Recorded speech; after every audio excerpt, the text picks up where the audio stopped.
മഞ്ഞുരുകുന്നു മൂന്നാർ. വാർത്തകൾ ചോദിച്ചു, മൂന്നാറിൽ നിങ്ങൾ എന്തു ചെയ്യും? പിണറായി വിജയൻ ഉത്തരം പറഞ്ഞു, വൻകിട കയ്യേറ്റം ഒഴിപ്പിക്കും, പാവങ്ങൾക്ക് പട്ടയം നൽകും, മൂന്നാറിൽ ഒഴിപ്പിക്കൽ ദൗത്യം തുടരും. IAS വിമോചകന്റെ അല്ല, ഒറ്റയാൻ മന്ത്രിയുടെയുമല്ല, സർക്കാരിന്റെ ദൗത്യം. വിവാദങ്ങൾ ചോദിച്ചു, പാവങ്ങളായ തോട്ടം തൊഴിലാളി സ്ത്രീകളെ വേശ്യകളെന്ന് വിളിച്ച ഈ മന്ത്രിയെ നിങ്ങൾ എന്തു ചെയ്യും? പിണറായി വിജയൻ ഉത്തരം പറഞ്ഞു, അങ്ങനെ അവരെ വിളിക്കാത്ത മന്ത്രി മന്ത്രിയായി തുടരുമെന്ന്.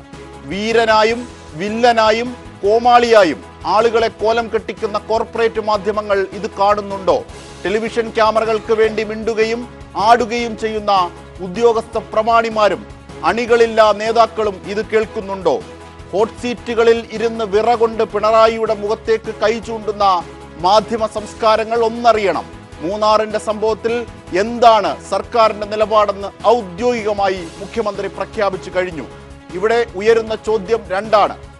മൂന്നാർ എന്ന വലിയ വിഷയം വിട്ട് മണിയുടെ പ്രസംഗത്തിലേക്ക് ചുരുങ്ങുകയാണോ UDFന്റെ പ്രതിപക്ഷ പ്രതിഷേധങ്ങൾ? ഒന്ന്. രണ്ടാമത്തെ വിഷയം എന്നത് പിണറായി വിജയൻ ഉയർത്തിയത് തന്നെയാണ്. കയ്യേറ്റങ്ങൾ തടയുക എന്നത് ഏതെങ്കിലും ഒറ്റയാൻ പോരാട്ടമല്ല, മറിച്ച് അത് സർക്കാരിന്റെ ദൗത്യമാണ് എന്നത് ഉൾപ്പെടെ അടക്കം മണിയുടെ പ്രസംഗങ്ങൾ വളച്ചൊടിച്ച മാധ്യമങ്ങൾക്കും പിണറായി വിജയൻ നിയമസഭയ്ക്ക് പുറത്തും കൃത്യമായ ചോദ്യങ്ങൾ എഴുതു. ഇതൊക്കെയാണ് ഇന്ന് ന്യൂസ് ആൻഡ് വ്യൂസ് ചർച്ച ചെയ്യുന്നത്. ശ്രീ കോൺഗ്രസിന്റെ പ്രമുഖ നേതാവ് രാജ്മോഹൻ ഉണ്ണിത്താൻ, രാഷ്ട്രീയ നിരീക്ഷകൻ ഭാസുരേന്ദ്ര ബാബു, CPIM നേതാവ് നാസർ കോളായിൽ, ഒപ്പം S രാജേന്ദ്രനും മാധ്യമപ്രവർത്തകൻ MJ ബാബു എന്നിവരാണ് നമ്മുടെ ചർച്ചയിൽ സാധിക്കുന്നത്. തീർച്ചയായും ചർച്ച തുടങ്ങുമ്പോൾ ആദ്യം ശ്രീ രാജ്മോഹൻ ഉണ്ണിത്താനോട്. ശ്രീ രാജ്മോഹൻ ഉണ്ണിത്താൻ, അതായത് കയ്യേറ്റം എന്നതിന് അനുകൂലമാണ് സർക്കാർ, അവിടെ എതിർത്ത് നിൽക്കുന്നത് ഏതെങ്കിലും ഒരു മന്ത്രിയാണ്, അല്ലെങ്കിൽ CPIയുടെ ഒരു മന്ത്രി മാത്രമാണ്. കയ്യേറ്റങ്ങളും കയ്യേറ്റക്കാരുമായ വളരെ ചെറിയ ന്യൂനപക്ഷക്കാരോടൊപ്പമാണ് സർക്കാർ. ഇത്തരത്തിലുള്ള കുപ്രചരണങ്ങളാണ് ഇന്ന് അഴിഞ്ഞു വീണത്. കയ്യേറ്റം അവിടെ നടക്കുന്നത് സർക്കാരിൻ്റെ ദൗത്യമാണ്, അത് സർക്കാരിൻ്റെ നയമാണ്, ഔദ്യോഗികമായി മുഖ്യമന്ത്രി പ്രഖ്യാപിച്ചു. നമ്പർ 1. നമ്പർ 2, അത് 2ലേക്ക് എത്താം. ശ്രീ രാജ്മോഹൻ ഉണ്ണിത്താൻ, അങ്ങനെയെങ്കിൽ കൊല്ലത്തെ തന്നെ പഴഞ്ചൊല്ല് ഉള്ളി തൊലിച്ചോണമാണ് കാര്യങ്ങളെന്ന്. താങ്കളിപ്പോൾ ഈ ആങ്കറുടെ പദവിയിലെന്ന് പറഞ്ഞ മൊത്തം തെറ്റാണ്. കാരണം കയ്യേറ്റങ്ങളെ മുഴുവൻ പ്രോത്സാഹിപ്പിക്കുന്ന ഗവൺമെൻറ്റാണെന്ന് ഇപ്പോൾ താങ്കൾ പറഞ്ഞ്. അപ്പോൾ കയ്യേറ്റങ്ങളെ പ്രോത്സാഹിപ്പിക്കുന്ന ഗവൺമെൻറ്റാന്ന് പറഞ്ഞാൽ അതോടുകൂടി പ്രതിപക്ഷത്തിൻ്റെ സകല അങ്ങനെയെല്ലാം വിശദീകരിക്കേണ്ടതുണ്ട്. കയ്യേറ്റങ്ങൾക്ക് അനുകൂലമാണെന്ന പ്രചരണമാണ് നിങ്ങൾ നടത്തിയിരുന്നത്. ആ പ്രചരണത്തിനുള്ള കൃത്യമായ മറുപടിയാണ് അത് സർക്കാരിന്റെ ഭാഗത്ത് നിന്ന് എത്തുന്നില്ല, മുഖ്യമന്ത്രിയൊക്കെ അതിന് അനുകൂലമാണ്, എന്നാൽ റവന്യൂ മന്ത്രിയുടെ നേതൃത്വത്തിൽ മാത്രമാണ് ഇപ്പോൾ നടക്കുന്ന ദൗത്യം എന്നാണല്ലോ പറഞ്ഞു വെച്ചിരുന്നത്. അങ്ങനെയല്ല, കൃത്യമാണ്. അതാണ് ചോദ്യം. അതായത് നിയമസഭയിൽ ഇന്ന് മുഖ്യമന്ത്രി വ്യക്തമാക്കി, അതായത് കയ്യേറ്റങ്ങൾ തടയുകയും കയ്യേറ്റങ്ങൾ തിരിച്ചു പിടിക്കുകയും ചെയ്യുകയാണ് സർക്കാരിന്റെ നയം. അതിന്റെ ഭാഗമായി തന്നെയാണ് റവന്യൂ ഉദ്യോഗസ്ഥർ അവിടെ പോയിട്ടുള്ളത് എന്ന്. ഇത് മുഖ്യമന്ത്രി ശ്രീ പിണറായി വിജയൻ്റെ വാക്കും പ്രവൃത്തിയും തമ്മിൽ യാതൊരു ബന്ധവുമില്ല. അദ്ദേഹം ഒന്ന് പറയുകയും മറ്റൊന്ന് പ്രവർത്തിക്കുകയാണ് ചെയ്യുന്നത്. അദ്ദേഹം മുഖ്യമന്ത്രി ആയതിനു ശേഷം അദ്ദേഹം എടുത്തിട്ടുള്ള സകല തീരുമാനങ്ങളും പരിശോധിച്ച് നോക്കിയാൽ അദ്ദേഹം പറയുന്നതും അദ്ദേഹത്തിൻ്റെ പ്രവൃത്തിയും തമ്മിൽ പുലബന്ധമില്ലെന്ന് എല്ലാവർക്കും മനസ്സിലാവും. ഇവിടെ അത് തന്നെയാണ് സംഭവിച്ചിരിക്കുന്നത്.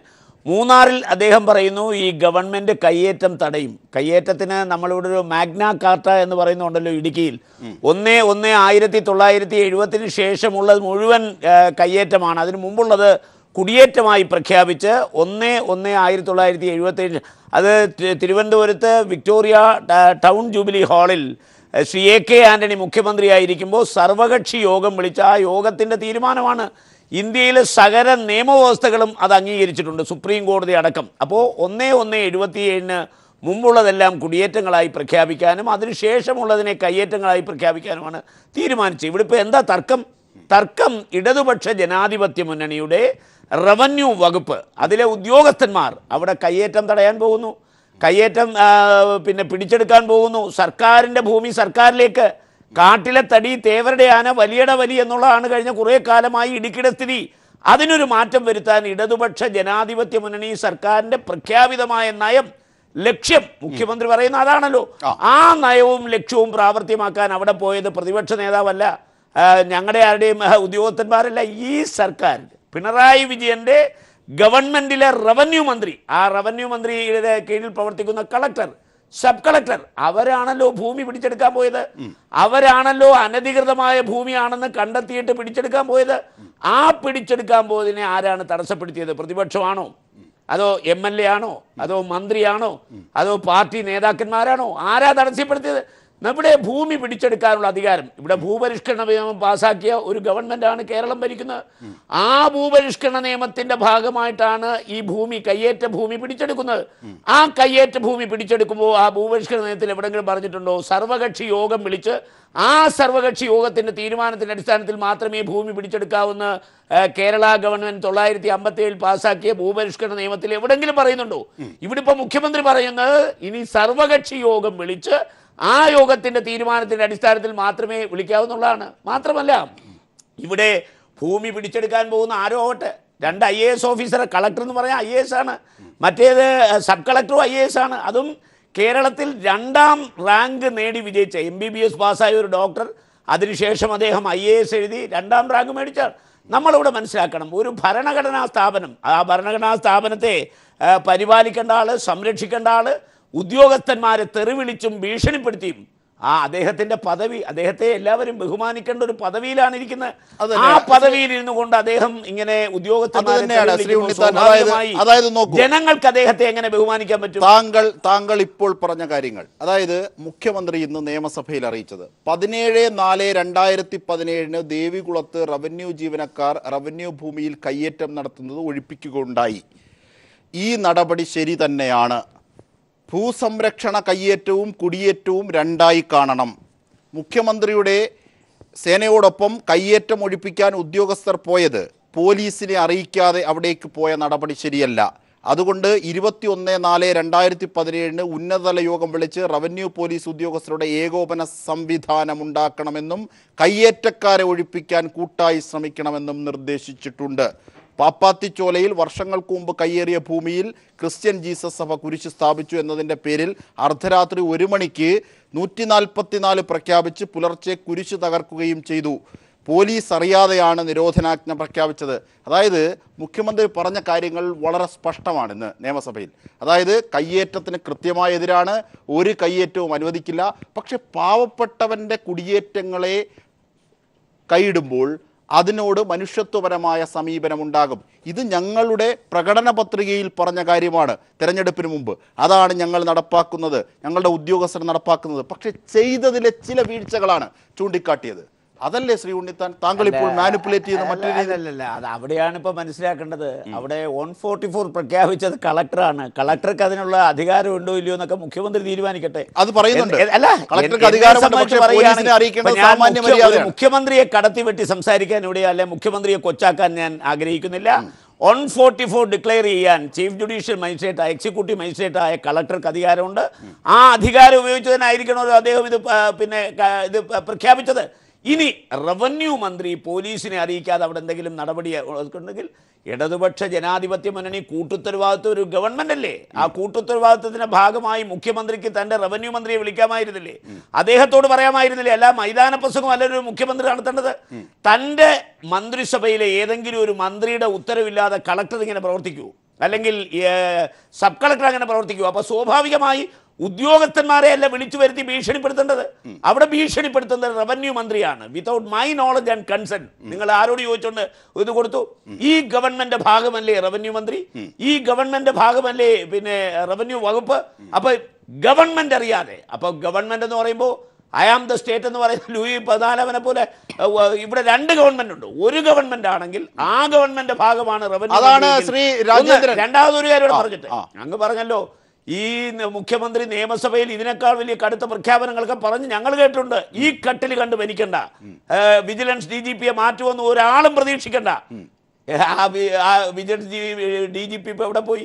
കട്ടില് ഞങ്ങൾ ആരെങ്കിലും പറയട്ടെ, ജനാധിപത്യത്തിന്റെ ശ്രീകോവിലായ നിയമസഭയ്ക്കകത്തേക്കും പറഞ്ഞ് ഒരു കട്ടിൽ കണ്ട് ഭരിക്കണ്ടെന്ന് പറഞ്ഞ് മണിക്കൂറുകൾ കഴിയുന്ന മുമ്പ് ആ കട്ടിൽ തെറിച്ചില്ലേ? അപ്പോൾ അദ്ദേഹത്തിന്റെ പ്രഖ്യാപനങ്ങളൊന്നും ഞങ്ങൾ അത്ര ഗൗരവത്തിലെടുക്കുന്നില്ല. ആ കട്ടിലിൽ ഇപ്പോഴും കിടക്കുന്നത് അദ്ദേഹം തന്നെയാണ്. ഇവിടെ ഇപ്പോ ഏത് കട്ടിൽ ആര് കിടക്കുന്നു? ആ കട്ടിലിൽ വിജിലൻസ് ഡയറക്ടർ ഡയറക്ടർ അല്ല, അവിടെ ബോർഡ് പോയി. ഞാൻ കൈരളി ചാനലിനെ 4 DGPയുടെ ഓഫീസിൽ കൊണ്ടുപോകാം. അവിടെ പിന്നെ വിജിലൻസ് ഡയറക്ടറുടെ സ്ഥാനത്ത് ആ ബോർഡ് ഉണ്ടെങ്കിൽ നിങ്ങൾ പറയുന്ന പണി ഞാൻ ചെയ്യാം. അതല്ല വേറെ ഒരു കാര്യം പറഞ്ഞോട്ടെ ശ്രീ രാജേന്ദ്രൻ, താങ്കൾക്ക് മറുപടി ഞാൻ പറഞ്ഞോട്ടെ. ഇതിനകത്ത് ഏറ്റവും ഗുരുതരമായ പ്രശ്നം അവിടെ വരുന്നത്, നിങ്ങൾ ഈ പറഞ്ഞ വെള്ളുക്കുന്നിൽ പിന്നെ സ്കറിയ, ആ സ്കറിയയാണ് ഇടുക്കിയിലെ ഏറ്റവും വലിയ കയ്യേറ്റക്കാരൻ.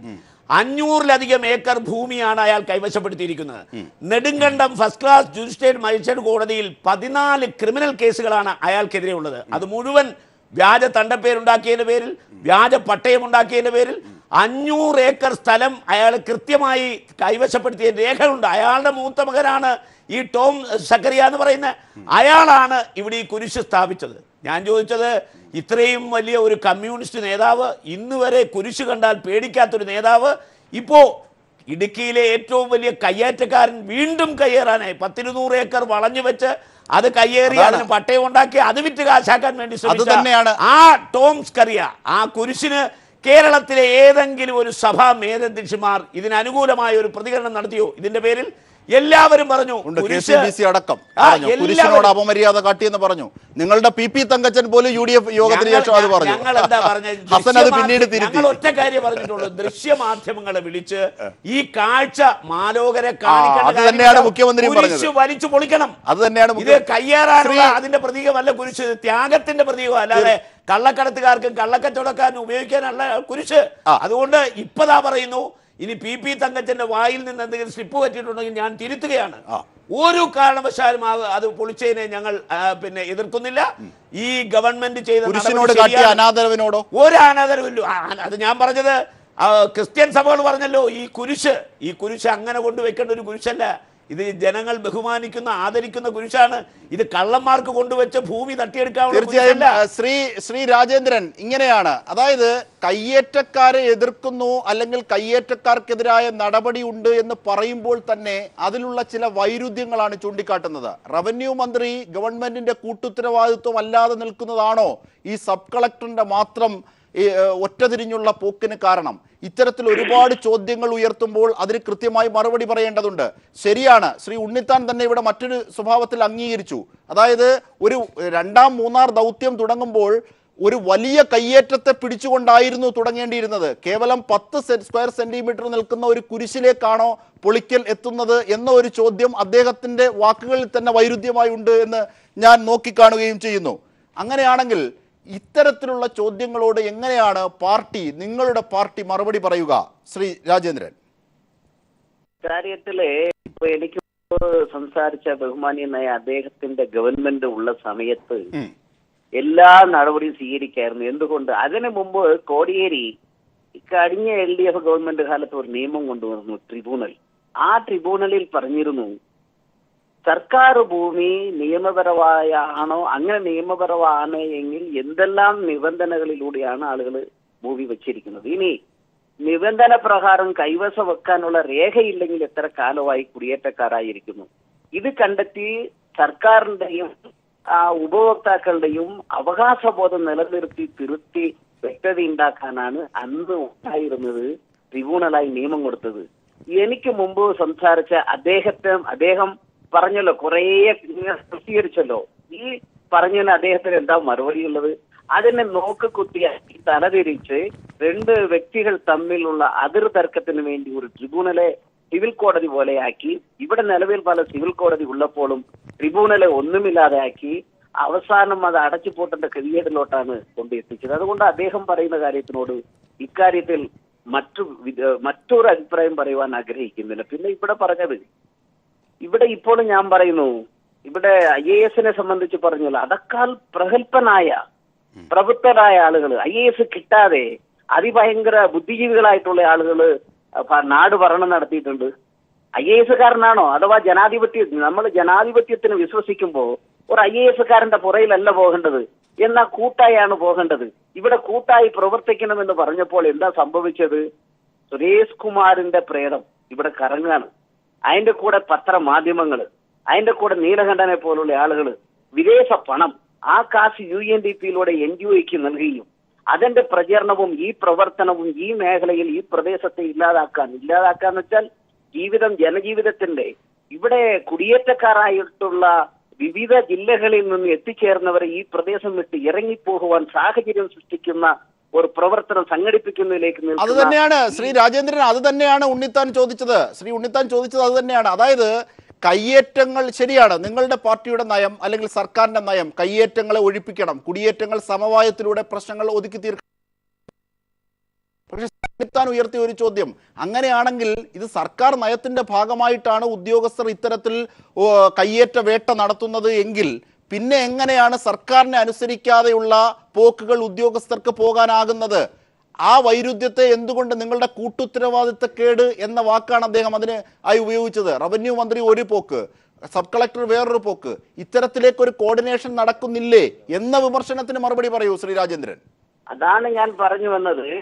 ഈ രൂപത്തിൽ 27-ൽ കഴിഞ്ഞ മാസം ബഹുമാനപ്പെട്ട മുഖ്യമന്ത്രിയുടെ അധ്യക്ഷതയിൽ ചേർന്ന യോഗത്തിൽ യോജിച്ചു പോകാൻ പറഞ്ഞപ്പോഴാണ് IAS-കാരൻ ഇഷ്ടാനുസരണം ഞാൻ ഈ പറഞ്ഞ രൂപത്തിലേക്കുള്ള ഉപജാത സംഘത്തിന്റെ ഭാഗമായി പ്രവർത്തനം ചെയ്തും അദ്ദേഹം പറഞ്ഞല്ലോ ശ്രീ ഉണ്ണിത്താൻ, അദ്ദേഹം പറഞ്ഞതുപോലെ ഈ മാജിസ്ട്രേറ്റായ ആൾ അവിടെ നിന്നുകൊണ്ട് എന്താണ് 144 അങ്ങനെയാണോ പ്രഖ്യാപിച്ചത്?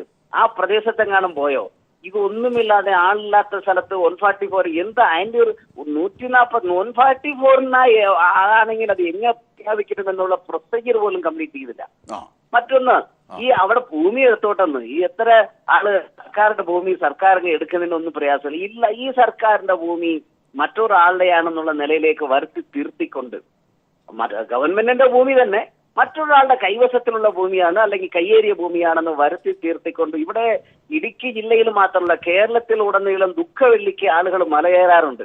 ആ മലകയറുകയും വല്ലപ്പോഴും പോവുകയും നേർച്ചയ്ക്ക് പോവുകയും ഇടയിടയ്ക്ക് പോവുകയും ചെയ്യുന്ന സ്ഥലം ആരുടെയെങ്കിലും എല്ലാ ദിവസവും ഉപയോഗത്തിലുള്ളതും അതിക്രമം കാണിക്കുകയും ചെയ്യുന്ന രൂപത്തിൽ ഉണ്ടായിരുന്നെങ്കിൽ നമുക്കിത് ഉൾക്കൊള്ളാൻ പറ്റും.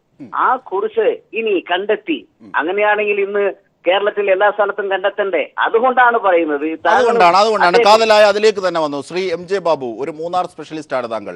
മൂന്നാറിലെ കയ്യേറ്റവും കുടിയേറ്റവും തമ്മിൽ അതൊക്കെ പഠിക്കുന്ന സമയത്ത് അമേരിക്കൻ തെരഞ്ഞെടുപ്പിനേക്കാൾ വലിയ കൺഫ്യൂഷനാണ് അതിൽ സൃഷ്ടിക്കപ്പെടുന്നത്. മൂടൽ മഞ്ഞിൻ മുലക്കച്ച കെട്ടിയ മുത്തണിക്കുന്നിൻ താഴ്വരയിലാണ് ഞങ്ങൾക്കൊക്കെ മൂന്നാർ. പക്ഷേ മൂന്നാറിൻ്റെ യാഥാർത്ഥ്യം എന്ത്? ഉദാഹരണത്തിന് ഒരു ബിൽഡിംഗ് അവിടെ അനധികൃതമായി ഉയർന്നു, സ്വാഭാവികമായി റിസോർട്ടെങ്കിൽ റിസോർട്ട്, ഒരു വൻകിട കയ്യേറ്റം അവിടെ ഉയരുന്നു. അങ്ങനെയാണെങ്കിൽ ബിൽഡിംഗ് നമ്പർ കിട്ടണമെങ്കിൽ ഈ കൈവശരേഖ വേണ്ടേ? കൈവശരേഖ ഉണ്ടെങ്കിലല്ലേ ബിൽഡിംഗ് നമ്പർ കിട്ടൂ. അങ്ങനെ ബിൽഡിംഗ് നമ്പർ കിട്ടിയാൽ മാത്രമല്ലേ ഇലക്ട്രിസിറ്റി കിട്ടൂ. ഇതിനൊക്കെ ഒത്താശ ചെയ്തു കൊടുത്ത ഉദ്യോഗസ്ഥർ, ഈ ഉദ്യോഗസ്ഥരെ ഒന്നും സസ്പെൻഡ് ചെയ്യാതെ ദൗത്യസേനയുടെ ഒരു പോക്ക്, കുരിശിനോടുള്ള പോക്ക്, ഇത് മൂന്നാറിൻ്റെ പ്രത്യേക സാഹചര്യത്തിൽ ഈ ചോദിച്ച ഇത് മണ്ടത്തര ചോദ്യമാണോ? അല്ല, 96 മുതൽ അവിടെ ഭൂമി കയ്യേറ്റം നടക്കുന്നു, വ്യാജ പട്ടയം നടക്കുന്നു, ഒക്കെ നടക്കുന്നു. നിങ്ങൾക്ക് ഇപ്പോൾ വേണമെങ്കിൽ ഇപ്പോൾ മൂന്നാറിലോ ദേവികുളത്തോ പരിസരത്തെ പ്രദേശങ്ങളിലോ ഉള്ള നിങ്ങൾക്ക് ഇപ്പോൾ ലഭിക്കും, കൈവശ സർട്ടിഫിക്കറ്റ് തരും. അവിടുന്ന് റിട്ടയർ ചെയ്ത ഉദ്യോഗസ്ഥന്മാർ ഇപ്പോഴും കൈവശ രേഖ നൽകുന്നുണ്ട്, വ്യാജ പട്ടയം എഴുതി കൊടുക്കുന്നുണ്ട്. ഇതൊക്കെ ഇപ്പോഴും സംഭവിച്ചുകൊണ്ടിരിക്കുന്ന കാര്യമാണ്. കഴിഞ്ഞ കുറേ കാലങ്ങളായി നടക്കുന്നു. കഴിഞ്ഞ കുറേ കാലങ്ങൾ അന്വേഷണ റിപ്പോർട്ടുകൾ, രാജൻ മതേക്കർ റിപ്പോർട്ടുണ്ട്, സനൽകുമാർ കമ്മിറ്റി റിപ്പോർട്ടുണ്ട്, നിവേദിത ബിഹാരിൻ്റെ റിപ്പോർട്ടുണ്ട്. ഈ ചിന്നക്കനാലിൽ നേരത്തെ ഇവിടെ ശ്രീ രാജ്മോഹൻ ചൂണ്ടിക്കാണിച്ച ചിന്നക്കനാൽ വില്ലേജിലെ ഭൂമി കയ്യേറ്റവുമായി ബന്ധപ്പെട്ട് വിജിലൻസ് ഡയറക്ടറായിരുന്ന സിബി മാത്യൂസ് പോയി അന്വേഷണം നടത്തി റിപ്പോർട്ടുണ്ട്. KB വത്സരകുമാരി റിപ്പോർട്ടുണ്ട്. അല്ല, നേരത്തെ വളരെ നേരത്തെ 2002, 2003, 2004 കാലഘട്ടത്തിൽ അവിടെ പരിശോധന നടത്തി കൊടുത്ത റിപ്പോർട്ടുകളുണ്ട്. ഈ റിപ്പോർട്ടുകളിലൊന്നും യാതൊരു നടപടിയും സ്വീകരിക്കുന്നില്ല, ഒരു ഗവൺമെൻറ്റും സ്വീകരിച്ചിട്ടില്ല. 1993 അടിമാലിയിലെ വൃന്ദാവൻ ലോഡ്ജ് കേന്ദ്രീകരിച്ച് വ്യാജ പട്ടയം നൽകിയപ്പോൾ അതുമായി ബന്ധപ്പെട്ട് 4-5 തഹസിൽദാർമാരടക്കം 17 റവന്യൂ ജീവനക്കാരെ സസ്പെൻഡ് ചെയ്തിരുന്നു. അതിനുശേഷം അവിടെ റവന്യൂ ഉദ്യോഗസ്ഥന്മാർക്കെതിരെ യാതൊരു നടപടിയും സ്വീകരിക്കുന്നില്ല. അവിടെ അടിസ്ഥാനപരമായി വേണ്ടത് ഈ വ്യാജ പട്ടയം കൊടുത്ത, കൈവശ രേഖ കൊടുത്ത, കെട്ടിടങ്ങൾക്ക് വ്യാജ നമ്പർ കൊടുത്ത ഉദ്യോഗസ്ഥന്മാർക്ക് നടപടി സ്വീകരിക്കുകയാണ് വേണ്ടത്. അവിടെ റിട്ടയർ ചെയ്തു പോയ ഉദ്യോഗസ്ഥന്മാരാണ്. അവിടെ പെൻഷൻ തടയണം. അന്വേഷണം നടത്തണം. എങ്കിൽ മാത്രമേ ഇതിന് ശാശ്വതമായ പരിഹാരം കാണുകയുള്ളൂ. ഇവിടെ ഒരു ഭാഗത്ത് ഇപ്പോൾ വിവാദം നടക്കുമ്പോൾ മറുഭാഗത്ത് ഇപ്പോഴും ഈ കാര്യങ്ങളൊക്കെ നടന്നുകൊണ്ടിരിക്കുകയാണ്. അതിനുള്ള ഏജന്റുമാർ മൂന്നാറിലുണ്ട്. ഇപ്പോഴതൊക്കെ നടന്നുകൊണ്ടിരിക്കുകയാണ്. ഇത് കഴിയുമ്പോൾ ഈ കൈവശ രേഖയുടെ അടിസ്ഥാനത്തിൽ അവിടെ പഞ്ചായത്തിൽ നിന്ന് അവർ കെട്ടിടത്തിന് പെർമിഷൻ വാങ്ങും. അവിടെ കെട്ടിടം പുതുക്കിപ്പണിതിന് പെർമിഷൻ വാങ്ങും. നിലവിൽ കെട്ടിട നമ്പർ അവരുടെ കൈവശമുണ്ട്. ആ കെട്ടിടം അവിടെ കെട്ടിടം ഉണ്ടാവില്ല, ഒന്നും ഉണ്ടാവില്ല, പക്ഷെ കെട്ടിട നമ്പറുണ്ട്. അതിനൊക്കെ ഒന്നാം പ്രതിയാകുന്ന ഈ ഉദ്യോഗസ്ഥ വൃന്ദമല്ലേ? തീർച്ചയായും ആ ഉദ്യോഗസ്ഥർ സബ് കളക്ടറിന് കീഴിലായിരിക്കെ അവരെ സസ്പെൻഡ് ചെയ്യാതെ ഈ കാണിക്കുന്ന ദൗത്യത്തിന് എന്തുമാത്രം ആത്മാർത്ഥതയും എന്തുമാത്രം നൈതികതയും ഉണ്ട് എന്ന ചോദ്യം അപ്രസക്തമാണോ? അതല്ല, അത് ഇപ്പോഴുള്ള ഒരു സാഹചര്യമല്ലല്ലോ. കാലങ്ങളായി നിലനിൽക്കുന്ന, ഞാൻ നേരത്തെ സൂചിപ്പിച്ചതുപോലെ 96 മുതൽ നിലനിൽക്കുന്ന ഒരു സംഭവമാണത്. അതിപ്പോൾ പെട്ടെന്ന് സബ് കളക്ടർ വന്നതിന് ശേഷമുള്ള നടപടിയല്ല. ഇപ്പൊ സബ് കളക്ടർ വന്നതിന് ശേഷം സംഭവിച്ചത് 2010 ഹൈക്കോടതി വിധി അനുസരിച്ച് ഈ 5 വില്ലേജുകളിലെ Kannan Devan hills village, Chinnakanal village തുടങ്ങിയ വില്ലേജുകളിലെ കെട്ടിട നിർമ്മാണത്തിന് റവന്യൂ വകുപ്പിന്റെ അനുമതി വേണം. റവന്യൂ വകുപ്പിന്റെ കൂടി അനുമതി ഉണ്ടെങ്കിൽ മാത്രമേ കെട്ടിട നിർമ്മാണത്തിന് സാങ്ഷൻ നൽകുകയുള്ളൂ. ആ ഉത്തരവാദിത്വം സബ് കളക്ടർ ഏറ്റെടുത്ത് അത് ചെയ്തപ്പോഴാണ് ഇഷ്യൂ ഉണ്ടായത്. അതല്ലാതെ അദ്ദേഹം മറ്റൊരു തരത്തിലേക്ക് പോയത് കൊണ്ടല്ല. അപ്പോൾ ഈ പറഞ്ഞ അന്വേഷണ റിപ്പോർട്ടുകളും നടപടിക്രമങ്ങളും ഒക്കെ അവിടെ നിലനിൽക്കുകയാണ്. അടിസ്ഥാനപരമായി വേണ്ടത് ഈ റിപ്പോർട്ടുകളുടെ അടിസ്ഥാനത്ത് രാജൻ മതേക്കർ കമ്മിറ്റി തുടങ്ങി ഇതുവരെയുള്ള ഏറ്റവും അവസാനം ഇപ്പോൾ തിരുവനന്തപുരത്ത് ലാൻഡ് റവന്യൂ കമ്മീഷണറേറ്റിലിരിക്കുന്ന ഷീബ വരെയുള്ള ഉദ്യോഗസ്ഥന്മാർ കൊടുത്ത 1 ഡസൻ അന്വേഷണ റിപ്പോർട്ടുകളുണ്ട്. ആ റിപ്പോർട്ടുകൾ നടപടിയെടുക്കുകയാണ് വേണ്ടത്. ഷീബയുടെ റിപ്പോർട്ട് നിലനിൽക്കുമ്പോഴാണ് അവിടെ പള്ളിവാസൽ പുലിപ്പാറയിൽ കെട്ടിട നിർമ്മാണം പാടില്ല എന്നവർ റിപ്പോർട്ട് കൊടുത്തു. അതിന് വിരുദ്ധമായിട്ടാണ് അവിടെ വ്യാജപട്ടയ ഭൂമിയിൽ കെട്ടിടം നിർമ്മിച്ചപ്പോഴാണ് ഇപ്പോൾ ഇടിഞ്ഞെല്ലാം കൂടി വന്നത്. ഇവിടെ മൂന്നാറിന്റെ ഇത് കുറിച്ച് പറയുമ്പോൾ നിങ്ങൾ കാണുന്ന മൂന്നാറൊക്കെ പോയി. ഇപ്പൊ മൂന്നാറിൽ നിങ്ങൾ വന്നാൽ പകലിരിക്കണമെങ്കിൽ ഫാൻ വേണം, രാത്രി കമ്പിളി വേണ്ട. കാലാവസ്ഥ മാറി, മൂന്നാർ തീരാൻ പോവുകയാണ്. ഈ തരത്തിലുള്ള കെട്ടിട നിർമ്മാണങ്ങളുമായി മുമ്പോട്ട് പോവുകയാണ്. ഇപ്പോൾ മൂന്നാറിലെ പല എസ്റ്റേറ്റുകളും കുടിവെള്ള ക്ഷാമമുണ്ട്. നിങ്ങൾ ആലോചിച്ച് നോക്കുക, പല എസ്റ്റേറ്റുകളിൽ ഇപ്പോൾ കുടിവെള്ള ക്ഷാമം അനുഭവപ്പെട്ടു തുടങ്ങിയിരിക്കുന്നു. അപ്പോൾ ഈ രീതിയിൽ മുമ്പോട്ട് പോവുകയാണെങ്കിൽ ഒരു സംശയം വേണ്ട, തമിഴ്നാട്ടിലെ കുന്നൂർ അനുഭവിച്ച അതേ സാഹചര്യത്തിലേക്ക് മൂന്നാർ പോകും. തീർച്ചയായും. ശ്രീ ഭാസുരേന്ദ്ര ബാബു, അതായത് വളരെ ചുരുക്കം വരുന്ന ചില റിസോർട്ട് ഉടമകൾ അവർ കെട്ടിപ്പൊക്കുന്ന കാര്യങ്ങൾക്ക് അനുസൃതമായി ചിന്തിക്കുന്നവരാണ് അവിടുത്തെ ജനത എന്ന ലളിതവൽക്കരണം എനിക്കില്ല. 1, 2, 3 പാർട്ടിക്കാർ ചേർന്ന് അല്ലെങ്കിൽ അവിടുത്തെ രാഷ്ട്രീയ പ്രമുഖർ ചേർന്ന് അട്ടിമറിക്കുന്നതാണ് ഈ കാര്യങ്ങളൊക്കെ എന്ന രീതിയിൽ അവിടുത്തെ ജനങ്ങളുടെ പ്രതികരണ ശേഷിയെ ലളിതവൽക്കരിക്കുന്നതും ശരിയാണോ ഈ ഘട്ടത്തിൽ? അങ്ങനെയാണെങ്കിൽ ഈ മൂന്നാർ 2ാം ദൗത്യത്തിൽ ഇപ്പോൾ എത്തി നിൽക്കുന്ന കൾമിനേഷൻ എങ്ങനെ? ഈ മൂന്നാർ 2ാം ദൗത്യം എന്നൊക്കെ പറയുന്ന രീതിയിൽ അജിംഷാദ് ദൗത്യങ്ങളൊന്നും ഉണ്ടായിട്ടില്ല. നമ്മൾ ആദ്യം സൂചിപ്പിക്കുന്ന 1ാം ദൗത്യം VS അച്യുതാനന്ദൻ്റെ ആഭിമുഖ്യത്തിൽ നടന്നതാണെങ്കിൽ അന്നും മന്ത്രിസഭായോഗ തീരുമാനമുണ്ട്. മന്ത്രിസഭായോഗ തീരുമാനം 2 CPI മന്ത്രിമാരുടെ ആഭിമുഖ്യത്തിൽ നടത്താൻ നിൽക്കുമ്പോഴാണ് VS അച്യുതാനന്ദൻ രംഗത്ത് വരികയും ബാക്കി ശബ്ദകോലാഹലങ്ങൾ ഉണ്ടായി അതങ്ങ് അസ്തമിച്ചു പോവുകയും ചെയ്തത്. അതിനുശേഷം കോടതി ഈ കാര്യങ്ങളെ മുഴുവൻ തള്ളിക്കളയുന്നൊരവസ്ഥ സൃഷ്ടിക്കപ്പെടുകയും മൂന്നാർ ദൗത്യം തന്നെ പരാജയപ്പെടുകയും ചെയ്തു. അങ്ങനെ ഉണ്ടായിരുന്ന ശരിയല്ലാത്ത ആ നീക്കങ്ങൾ അതിന് തിരിച്ചടി ഉണ്ടാവുകയും ചെയ്തു. അതിനുശേഷം UDF ഗവൺമെൻറ് വരുന്നു. നമുക്കറിയാം UDF ഗവൺമെൻറ് ഇത്തരം കാര്യങ്ങളിൽ ഒരു താല്പര്യവുമില്ല. അവരുടെ താല്പര്യങ്ങളൊക്കെ വേറെയാണ്. ഞാൻ അതിലേക്കൊന്നും പോകുന്നില്ല.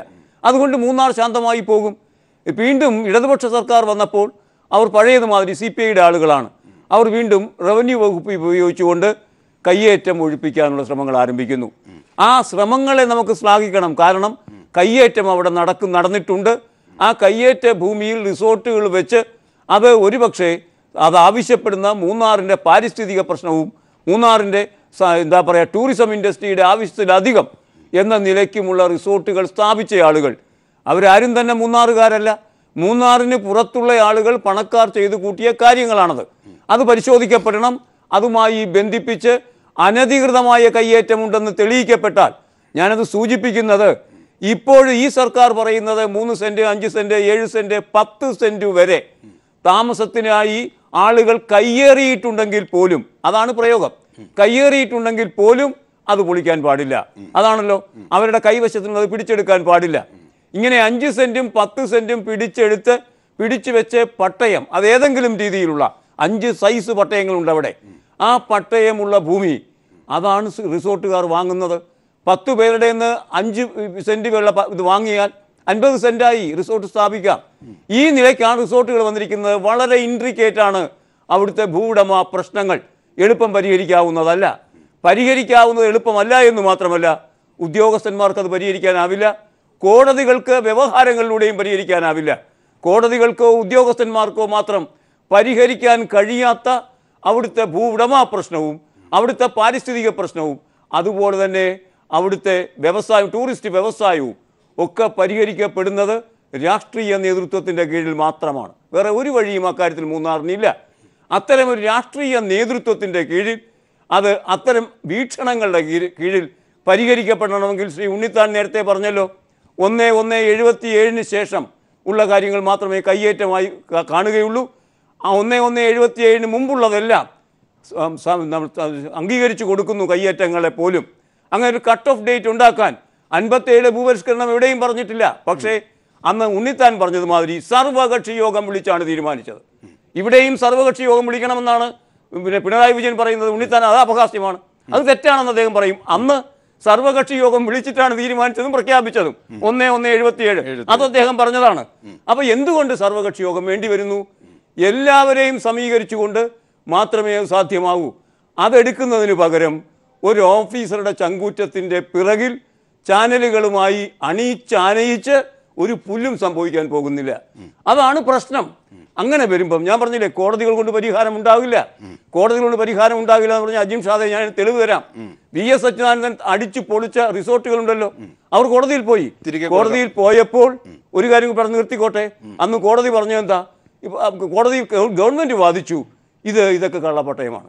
അപ്പോൾ കോടതി പറഞ്ഞു, നിങ്ങൾ സത്യമായ പട്ടയം ഇങ്ങോട്ട് കൊണ്ടുവരൂ, ഞങ്ങൾ അംഗീകരിക്കാം. കൊടുക്കാൻ കഴിഞ്ഞില്ലല്ലോ, മുഴുവൻ കള്ളപ്പട്ടയമാണ്. അങ്ങനെ വന്നപ്പം അവർക്ക് കോമ്പൻസേഷൻ വരെ കൊടുക്കുകയുണ്ടായി. എന്ന് പറഞ്ഞാൽ കോടതിക്ക് കഴിയില്ല, ഉദ്യോഗസ്ഥന്മാർക്ക് കഴിയില്ല.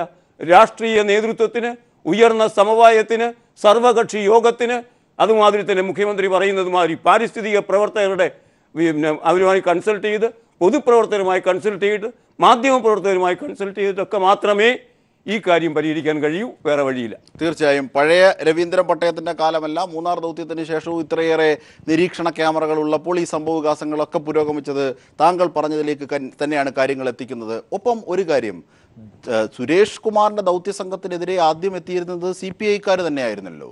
ഇപ്പോൾ അവരുടെ മനംമാറ്റത്തിൻ്റെ കാര്യം? CPI-കാരുടെ എന്ന് പറയുമ്പം അവരുടെ 7 സെന്റ് പാർട്ടി ഓഫീസാണ് ഇടിച്ചു പൊളിച്ചത്. വല്ല അർത്ഥമുണ്ടോ? പക്ഷേ ഞാൻ പറയുന്നത് അങ്ങനെ തന്നെ ആയിക്കോട്ടെ. എങ്കിൽ പോലും അവിടെ റിസോർട്ടുകൾ ഇല്ലാത്ത, CPI-യുമായി ബന്ധിപ്പിച്ചവർ റിസോർട്ടുകളുണ്ട്, CPM-മായി ബന്ധിപ്പിച്ചവർ റിസോർട്ടുകളുണ്ട്, KM മാണിയുടെ ബന്ധുക്കൾക്ക് റിസോർട്ടുകളുണ്ട്, മലയാള മനോരമയ്ക്ക് റിസോർട്ടുകളുണ്ട്. ഇതൊന്നും ഇവർ കാണില്ലല്ലോ, മാധ്യമപ്രവർത്തകർ കാണില്ല. കോൺഗ്രസ്സുകാരുമായി ബന്ധിപ്പിച്ച റിസോർട്ടുകളുണ്ട്, മുസ്ലിം ലീഗുമായി ബന്ധിപ്പിച്ച റിസോർട്ടുകളുണ്ട്. ആർക്കൊക്കെ റിസോർട്ടുകളുണ്ടോ അവരാരും മൂന്നാറുകാരുമല്ല.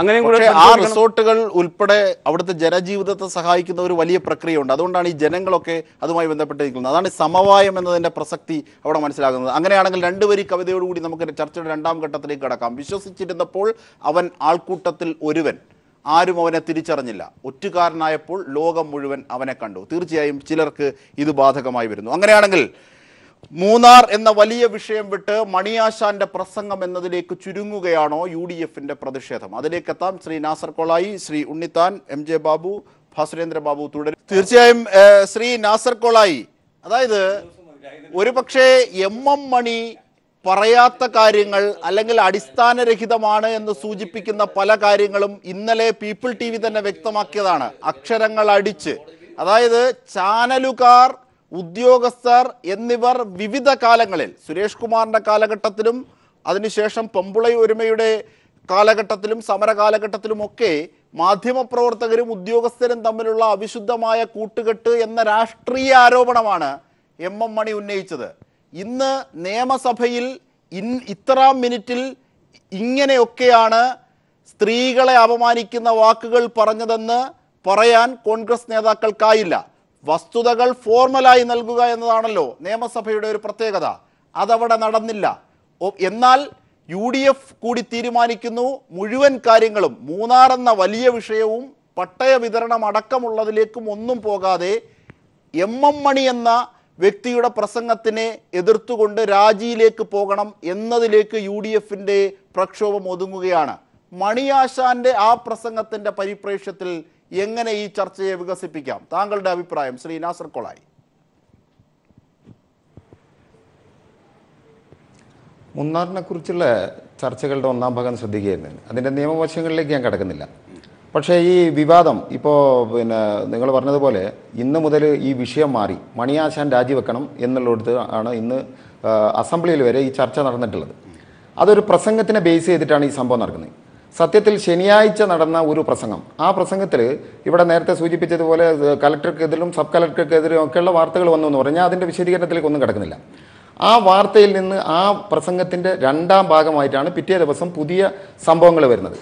അത് വരാനുണ്ടായിട്ടുള്ള കാരണം ഞാൻ മനസ്സിലാക്കുന്നത് മണിയാശാൻ്റെ പ്രസംഗത്തിൽ ഈ ഉദ്യോഗസ്ഥ വൃന്ദവും പത്രക്കാരും നടത്തിയിട്ടുള്ള ഈ മുന്നാറിൽ വെച്ച് നടത്തിയിട്ടുള്ള മദ്യപാനമടക്കമുള്ള കാര്യങ്ങളെക്കുറിച്ച് സൂചിപ്പിക്കുകയുണ്ടായി. സത്യത്തിൽ ആ സൂചന വന്നതിൻ്റെ തൊട്ട് പിന്നാലെ തന്നെ ഫേസ്ബുക്കുകളിലടക്കം വാട്സപ്പുകളിലടക്കം ഇതിൻ്റെ രംഗങ്ങൾ പുറത്തു വരാൻ തുടങ്ങി. ആ രംഗങ്ങൾ പുറത്തു വരാൻ തുടങ്ങിയപ്പോഴാണ് പത്രക്കാർ അതിശക്തമായി മണിയാശാൻ്റെ പ്രസംഗത്തിന് പിന്നിലേക്ക് പോയത്. അവർക്കെതിരിൽ നടത്തിയ ഒരു പ്രസംഗം, ഈ പ്രസംഗത്തിൻ്റെ എല്ലാ ഭാഗങ്ങളും നമുക്കറിയാം.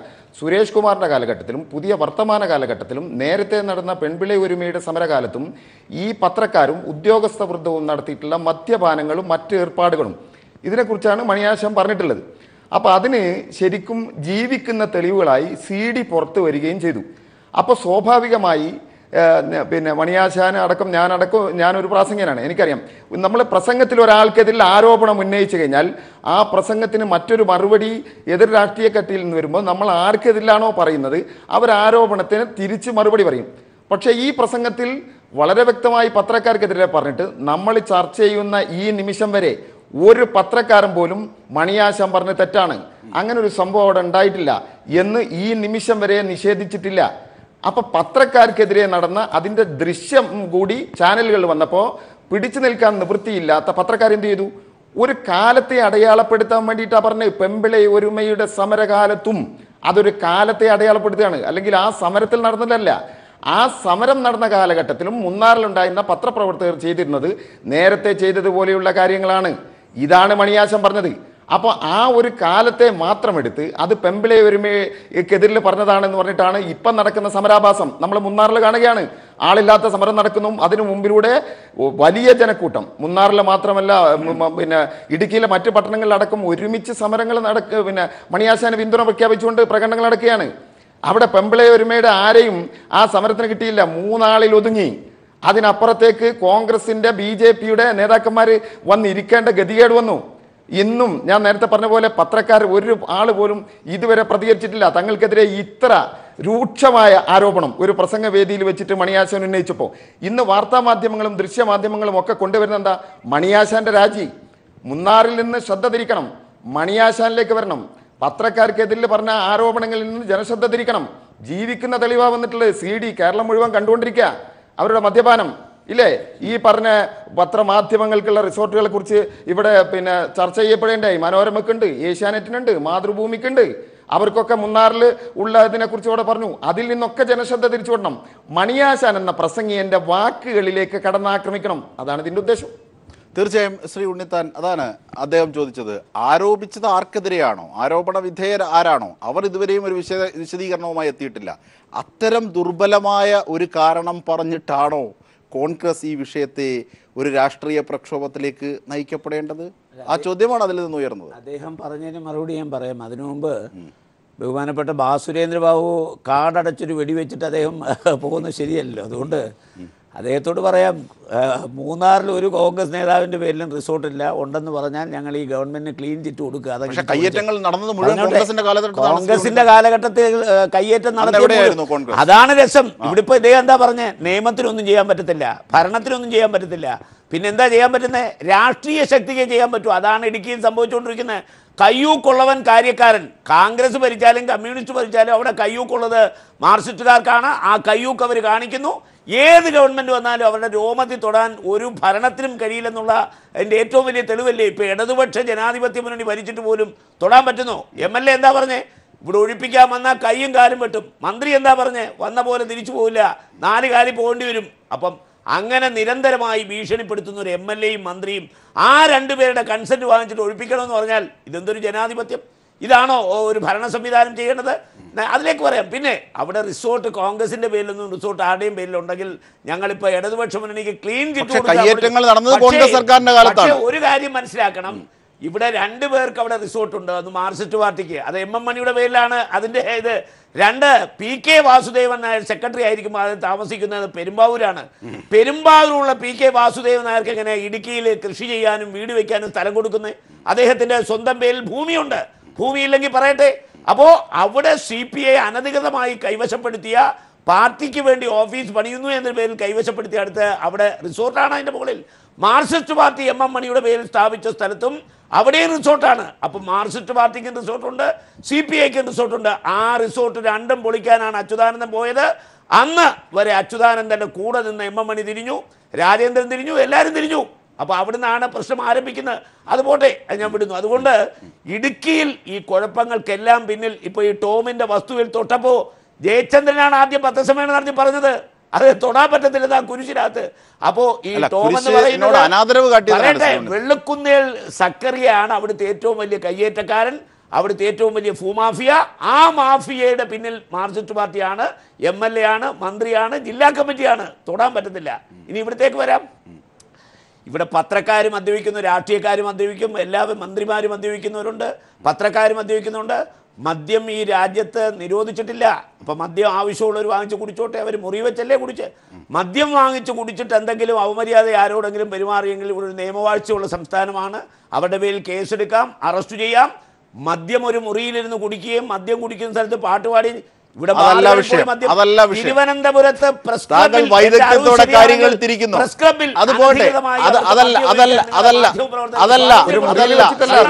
ശ്രീ രാജ്മോഹൻ ഉണ്ണിത്താൻ അതല്ല വിഷയം. എവിടെയാണ് എന്റെ ചോദ്യം? താങ്കളുടെ പ്രതികരണം സമഗ്രമാകാൻ ഞാൻ ആഡ് ചെയ്യുന്നു. ഈ വിഷയത്തെ ലഘൂകരിക്കാൻ വേണ്ടി മാധ്യമ പ്രവർത്തകരുടെ മദ്യപാനത്തിലേക്ക് കൊണ്ടുപോയി ഇത് ചർച്ച വഴിതിരിച്ചു വിടരുത്. അതുകൊണ്ടാണ് ഞാൻ പറയുന്നത്. ഇല്ല, ചർച്ച നിങ്ങളുടെ ചോദ്യത്തിലേക്ക് വരികയാണ്. ഞാൻ പറയട്ടെ. മാധ്യമ പ്രവർത്തകരുടെ മദ്യപാനത്തിന്റെ പ്രസംഗത്തിനിടയിലേക്കാണ് പെമ്പിളി ഒരുമയിലേക്ക് വന്നത്. അതല്ലല്ലോ, മാധ്യമ പ്രവർത്തകരുടെ മദ്യപാനത്തെ കുറിച്ചുള്ള സൂചനയുടെ കാലം പറഞ്ഞ പെമ്പിളി ഒരുമയിലേക്ക് വന്നത്. അല്ലല്ല, അത് ഒറ്റ കാര്യം ഞാൻ പറയാം. താങ്കൾ ഒരു കാര്യം ചെയ്യ്. കൈരളി ചാരന്റെ കയ്യിൽ ഈ ദൃശ്യം ഉണ്ടല്ലോ, ആ ദൃശ്യം ഇപ്പൊ പ്ലേ ചെയ്യ്. എന്നിട്ട് കണ്ടിട്ട് നമുക്ക് ചർച്ച നടത്താം. തീർച്ചയായും അങ്ങനെയെങ്കിൽ ആ വെല്ലുവിളി ഏറ്റെടുക്കുന്നു. എന്താണ്, ആരെയാണ് ശ്രീ MM മണി പറഞ്ഞത് എന്ന ആ പ്രസംഗം അവിടെ തന്നെയുള്ള പ്രാദേശിക മാധ്യമങ്ങൾ അത് റെക്കോർഡ് ചെയ്ത് കൊടുത്തത് എങ്ങനെയെന്ന് കൂടി നമുക്ക് നോക്കാം. ഇന്നലെ പീപ്പിൾ TV അതിന്റെ അക്ഷരങ്ങൾ സഹിതം കൊടുത്തതാണ്.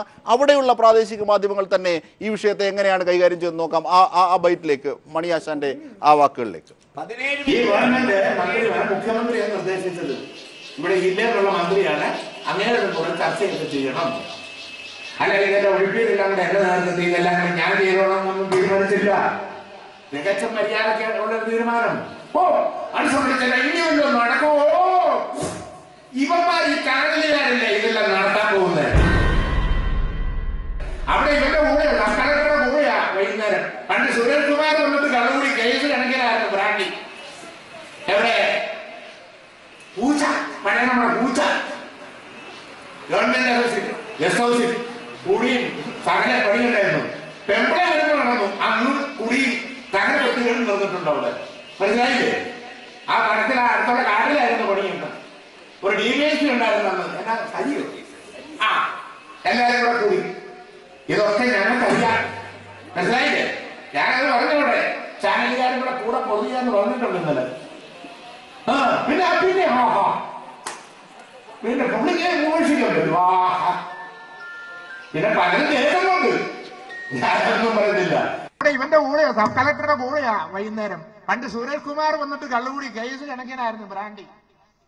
എവിടെ പൂച്ച, പഴയ നമ്മുടെ പൂച്ച ഗവൺമെന്റ് ഹൗസിൽ ഗസ്റ്റ് ഹൗസിൽ കുടിയും സകല പണിയുണ്ടായിരുന്നു. പെമ്പിളെ ഒരുമ നടന്നു. അന്നും കുടിയും സകല വൃത്തികളും നടന്നിട്ടുണ്ട് അവിടെ. മനസ്സിലായില്ലേ? ആ വനത്തിൽ അടുത്തുള്ള കാട്ടിലായിരുന്നു പണി. വ്യക്തമാണ്. ഈ ഭാഗം, രണ്ടാമതുള്ള ഭാഗം മാത്രമാണ് കാണിച്ചത്. അതായത് ചാനലുകാരും ഉദ്യോഗസ്ഥരും തമ്മിലുള്ള അവിശുദ്ധ കൂട്ടുകെട്ട് എന്നത് ആരോപിക്കാനുള്ള അദ്ദേഹത്തിന്റെ രാഷ്ട്രീയ ആരോപണം. അതിലെവിടെയാണ് സ്ത്രീകളെ അപമാനിച്ചത്? ഇന്ന് നിയമസഭയിലും കോൺഗ്രസിനായില്ല ശ്രീ ഉണ്ണിത്താൻ അത് സബ്സ്റ്റാൻഷിയേറ്റ് ചെയ്യാൻ. അങ്ങനെയാണെങ്കിൽ താങ്കളുടെ പാർട്ടിയും കൂട്ടരും ചെയ്യുന്നത് ഇത്തരം ദുർബലമായ ഒരു കാരണത്തിന്റെ പേരിലാണ്. തികച്ചും അല്ല, കേരളത്തിലെ മുഖ്യമന്ത്രി ആഭ്യന്തര വകുപ്പിന്റെ ചുമതല കൂടി വഹിക്കുന്ന ഒരാളാണ്. അപ്പോൾ കേരളത്തിലെ ഏതെങ്കിലും ഒരു ചാനൽ ഇങ്ങനെ ഒരു വാർത്ത സംപ്രേഷണം ചെയ്താൽ ആ വാർത്തയുടെ അടിസ്ഥാനത്തിൽ പ്രതികരിക്കേണ്ട ഒരാളല്ലല്ലോ കേരളത്തിൻ്റെ ആഭ്യന്തരമന്ത്രി. അദ്ദേഹത്തിൻ്റെ കീഴിലല്ലേ ഇൻ്റലിജൻസ്. അദ്ദേഹം ഈ കാസറ്റിൻ്റെ പൂർണ്ണ രൂപം എടുത്ത് അത് പഠിച്ചിട്ടല്ലാതെ ഒരു പ്രതികരണം നടത്താൻ പാടുണ്ടോ കേരളത്തിലെ മുഖ്യമന്ത്രി? അല്ലാതെ ചാനലുകൾ പറയുന്നത് കേട്ടാണോ അദ്ദേഹം ഓരോ കാര്യത്തിലും പ്രതികരിക്കേണ്ടത്? അങ്ങനെയാണെങ്കിൽ ഞാൻ അദ്ദേഹത്തോട് ചോദിക്കുകയാണ്, ഈ ദൃശ്യം കാണുന്നതിന് മുമ്പ് അദ്ദേഹം എന്തുകൊണ്ട് പറഞ്ഞു ഈ മണിയെ കുറ്റപ്പെടുത്തിക്കൊണ്ട് പറഞ്ഞു? പറയട്ടെ, ഞങ്ങളൊക്കെ കണ്ടതാണ്. ഇപ്പം ഞാനൊരു കാര്യം പറയാം, ചാനലുകളിൽ വന്ന കാര്യങ്ങൾ പഴയ കാലത്ത് പ്രിന്റഡ് മീഡിയയുടെ കാലത്ത് എന്തും മീഡിയയെ പറഞ്ഞാൽ നമുക്ക് പറയാം വളച്ചൊടിച്ചു അങ്ങനെ മറ്റേ. ഇപ്പം അങ്ങനെയല്ലോ. ഇപ്പം ദൃശ്യമാധ്യമങ്ങളിൽ ഒരു കാര്യം വന്നാൽ ആ കാര്യം കൃത്യമായി വീണ്ടും ടെലികാസ്റ്റ് ചെയ്ത് അതിനകത്ത് എന്തെങ്കിലും പാളിച്ചകളുണ്ടെങ്കിൽ കണ്ടുപിടിക്കാൻ കഴിയും. ഇവിടെ ഞാൻ പറയാം, ഇവിടെ മാർക്സിസ്റ്റ് പാർട്ടിയുടെ 2 മന്ത്രിമാർ, അതായത് മേഴ്സിക്കുട്ടിയമ്മയും കെ ശൈലജയും AK ബാലനും മുഖ്യമന്ത്രി, അതുകൂടാതെ എത്രയോ നേതാക്കന്മാർ മാർക്സിസ്റ്റ് പാർട്ടിയിൽപ്പെട്ടവർ ഇതിനെതിരെ ശക്തമായി പ്രതികരിച്ചു. സീമ പ്രതികരിച്ചില്ലേ? എല്ലാവരും പ്രതികരിച്ചു. മന്ത്രി ശ്രീമതി ടീച്ചർ പോട്ടെ, മന്ത്രി ക്ഷമാപണം നടത്തി. ഈ മന്ത്രിക്കറിയാമല്ലോ അദ്ദേഹം എന്താ അവിടെ പ്രസംഗിച്ചെന്ന്. അദ്ദേഹം തെറ്റുകാരനല്ലെങ്കിൽ അദ്ദേഹം എന്തുകൊണ്ട് അത് ഡിനൈ ചെയ്തില്ല? മുഖ്യമന്ത്രിയല്ല മാർക്സിസ്റ്റ് പാർട്ടിയുടെ ജനറൽ സെക്രട്ടറി സീതാറാം യെച്ചൂരി പറഞ്ഞാൽ അദ്ദേഹം പറയണം ഞാൻ അങ്ങനെ പറഞ്ഞിട്ടില്ല, അതുകൊണ്ട് പറയാത്ത ഞാൻ ക്ഷമ ചോദിക്കില്ല. മുഖ്യമന്ത്രി പറഞ്ഞപ്പോൾ ഞാൻ പറഞ്ഞത് തെറ്റിദ്ധരിപ്പിക്കപ്പെട്ടിട്ടുണ്ടെങ്കിൽ ക്ഷമ ചോദിക്കുന്നു എന്നാ പറഞ്ഞത്. ഞാൻ പറഞ്ഞത് തെറ്റിദ്ധരിപ്പിക്കപ്പെടുന്നുണ്ടെങ്കിൽ ക്ഷമ ചോദിക്കുന്നു എന്നാണ് മണി പറഞ്ഞത്. ഞാൻ പറഞ്ഞതിൽ തെറ്റുണ്ടെന്നല്ല മണി പറഞ്ഞത്. ഞാൻ പറഞ്ഞത് തെറ്റിദ്ധരിപ്പിക്കപ്പെട്ടിട്ടുണ്ടെങ്കിൽ ക്ഷമ ചോദിക്കുന്നു എന്നാണ് പറഞ്ഞത്. ഞാൻ ചോദിക്കട്ടെ, അവിടുത്തെ ഒരു സബ് കളക്ടറെ എംബോക്കി എന്ന് വിളിച്ചു, അത് ചാനലുകാർ തെറ്റിദ്ധരിപ്പിച്ചാണോ? അവിടുത്തെ ഒരു സബ് കളക്ടറെ കോന്തൻ എന്ന് വിളിച്ചു, അദ്ദേഹം ഒരു കളക്ടർ കഴിവില്ലാത്തവനാണ്. സ്ത്രീ വിരുദ്ധമായ സ്ത്രീകളെ അപമാനിച്ചു എന്നുള്ളതാണ് വിഷയം. സ്ത്രീകളെ അപമാനിച്ചു എന്നുള്ളതാണ് വിഷയം. അതിന്റെ പേരിലാണ് ഇപ്പൊ മണി രാജിവെക്കണം പറയുന്നത്. അതിന്റെ പേരിലാണ് സമരം നടക്കുന്ന ഇടുക്കിയിലെ മുന്നാറിൽ അധികാരം കൊടുത്ത ഈ മണിക്ക് ഏത് ഭരണഘടനയാണ് ഈ മന്ത്രിക്ക് അധികാരം കൊടുത്ത ഒരു കളക്ടറെ എംബോക്കി എന്ന് വിളിക്കാൻ? വിളിച്ചതിന്റെ പേരിൽ മണി രാജിവെക്കണമെന്ന് ആവശ്യപ്പെടുന്നില്ല. സബ് കളക്ടറെ എംബോക്കി എന്ന് വിളിച്ചതിന്റെ പേരിൽ മണി രാജിവെക്കണമെന്ന് പ്രതിപക്ഷം ആവശ്യപ്പെടുന്നില്ല. പ്രതിപക്ഷം ആവശ്യപ്പെടുന്നത് സ്ത്രീകളോട് മോശമായി പെരുമാറി, അതുകൊണ്ട് മണി രാജിവെക്കണമെന്ന് ആവശ്യപ്പെടുന്നത്. എന്തുകൊണ്ട് പ്രതിപക്ഷം നേരത്തെ ആവശ്യപ്പെട്ടില്ല? സബ് കളക്ടറെ എംബോക്കി അതുകൊണ്ട് മണി രാജിവെക്കണമെന്ന് എന്തുകൊണ്ടാണ് പ്രതിപക്ഷം പറഞ്ഞില്ല? പറഞ്ഞില്ലല്ലോ പ്രതിപക്ഷം. എംബോക്കി എന്ന് വിളിച്ചു, അതുകൊണ്ട് രാജിവെക്കണം പറഞ്ഞു. നിങ്ങളിപ്പോ എഡിറ്റ് ചെയ്ത് നിങ്ങൾക്ക് ആവശ്യമുള്ള കാണിച്ചു. എഡിറ്റ് ചെയ്യാതെ 17 മിനിറ്റ് നമുക്ക് കണ്ടിട്ട് ഈ ചർച്ച നടത്താം. അപ്പൊ സ്ത്രീകളെ അപമാനിച്ചോ, പെമ്പിളെ ഒരുമയ്ക്ക് മറ്റേ പണിയാന്ന് പറഞ്ഞോ ഇല്ലയോ എന്ന് അപ്പം നമുക്ക് ചർച്ച ചെയ്യാം. ഇപ്പൊ ബഹുമാന്യ രാജ്മാൻ ഉണ്ണിത്താൻ എന്ന് പറഞ്ഞ സബ് കളക്ടറെ എംബോക്കി എന്ന് വിളിച്ചു. എന്തുകൊണ്ട് എംബോക്കി എന്ന് വിളിച്ചതിന്റെ പേരിൽ പിന്നെ മണി രാജിവെക്കണമെന്ന് കോൺഗ്രസ് ആവശ്യപ്പെട്ടില്ല? ഒരു സബ് കളക്ടറെ എംബോക്കി എന്ന് വിളിച്ചു, അതുകൊണ്ട് രാജിവെക്കണമെന്ന് ആവശ്യപ്പെട്ടോ പ്രതിപക്ഷം? ആവശ്യപ്പെട്ടില്ല. ആവശ്യപ്പെട്ടത് പെൺ വിഷയത്തിലാണ്. അങ്ങനെയാണെങ്കിൽ ആ ആരോപണം എവിടെയെന്ന്